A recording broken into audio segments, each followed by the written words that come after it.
Stepney's visit to the Fat Controller's Railway was coming to an end.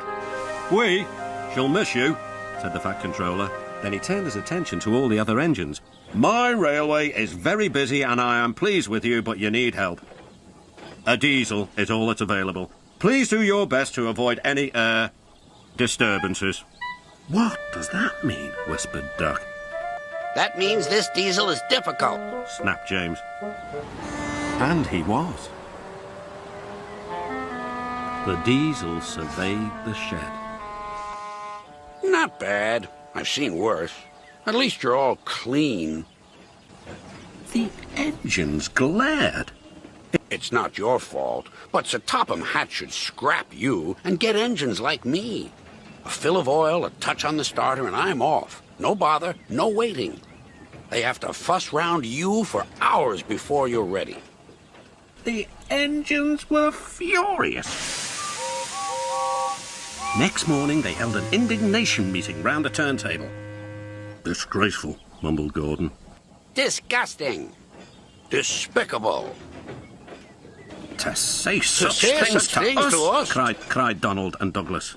It's to teach him a lesson we'd be wanting. Now, how do we do it?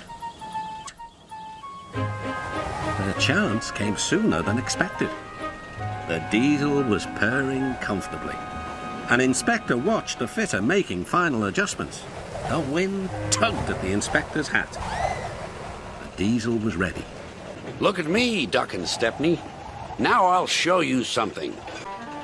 He rolled proudly towards his coaches. Then it happened.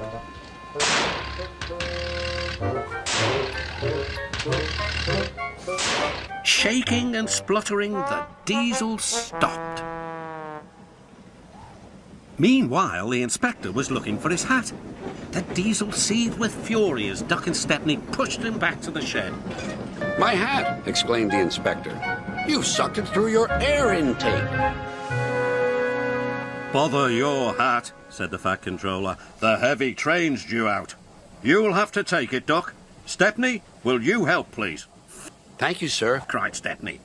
"I'd like a good long run on my last day." The engines were soon ready. "Gordon will take over from halfway, so get the train there. Good luck." "Don't worry," smiled Stepney. "We'll get there, and be early, too." The cavalcade moved carefully over the rails and out to the open line. "Now for a sprint," puffed Stepney. "I'm ready when you are," replied Duck. Soon they were whizzing through Edward Station. And next, they charged at Gordon's Hill beyond. They felt the drag of the heavy coaches here. It was hard work.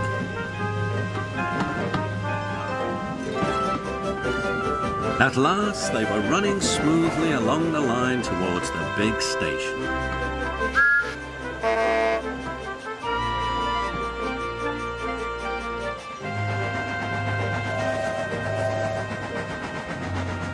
"Hello," said Gordon. "You're early. That's one in the headlamp for old Diesel." "James says he's sick as boiler sludge and sulking in the shed." "Serves him right for saying we're out of date." And Gordon chortled away. Next day, everyone came to say goodbye to Stepney. Come back and see us soon, whistled the engines. "And you are always welcome on my Bluebell Railway, too," replied Stepney.